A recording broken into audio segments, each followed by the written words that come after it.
ಪೂಜ್ಯ ನಿರಂಜನ ಪ್ರಣವ ಸ್ವರೂಪಿ ಶಿವಾನಂದ ಮಹಾಸ್ವಾಮೀಜಿಗಳು ನಂದಿಗುಂದದ ಪರಮ ಪೂಜ್ಯರಿಗೆ ಮತ್ತೊಮ್ಮೆ ಸಮಸ್ತ ಭಾರತೀಯ ಎಲ್ಲ ಶರಣ ಬಂಧುಗಳು ಜೋರಾದ ಚಪಾಳೆ ಮೂಲಕ ಅನಂತ ಅನಂತ ಶರಣ ಇದನ್ನ ತಿಳಿಸೋಣ. ಜೊತೆಗೆ ನಮ್ಮ ಕಲಾವಿದರು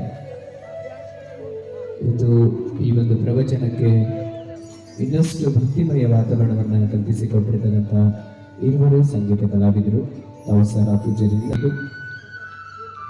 ನಾವು ವಚನ ಸುಧೆಯನ್ನ ಆಲಿಸಿರುವುದು ಶರಣ ಸಂಗಮೇಶ್ ಪಾಟೀಲ್ ಅವರ ಧ್ವನಿ ಕೇಳಿದ ತಕ್ಷಣ ಹೊರಗಿದ್ದಿರ್ತಕ್ಕಂಥ ಜನ ಎಲ್ಲ ಬಂದು ಇಲ್ಲಿ ಕೂತ್ಕೊತಿದ್ರು.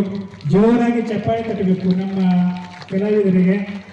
ಬಹಳ ಚೆನ್ನಾಗಿ 21 ದಿನಗಳ ಕಾಲ ಬಡಿಸಿರ್ತಕ್ಕಂಥ ಶರಣ ಸಂಗಮೇಶ್ ಪಾಟೀಲ್ ಅವರು ಮತ್ತು ಅಷ್ಟೇ ಚೆನ್ನಾಗಿ ನಮ್ಮ ತೋಟೇಂದ್ರ ಕುಮಾರ್ ಅವರು ತಬಲ ನುಡಿಸ್ತಾ ಇದ್ದರೆ ಒಂದು ಕುಣಿಬೇಕೇನೋ ಅಂತ ಒಂದು ಭಾವನೆ ಬರ್ತಿತ್ತು.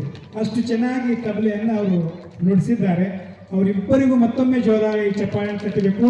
ಮತ್ತು ಇಂಥ ಕಲಾವಿದರಿಗೆ ನಮಗೆ ದಯ ಮಾಡಿಸ್ತಕ್ಕಂಥ ಪರಮ ಪೂಜ್ಯ ಶಿವಾನಂದ ಅಪ್ಪಗಳು ಕೂಡ ಒಂದ್ಸಲ ಜೋರಾಗಿ ಚಪ್ಪಾಳೆ ತಟ್ಟಿ ಪೂಜ್ಯರ ಆಶೀರ್ವಾದವನ್ನು ನಾವೆಲ್ಲ ಪಡ್ಕೋಬೇಕು.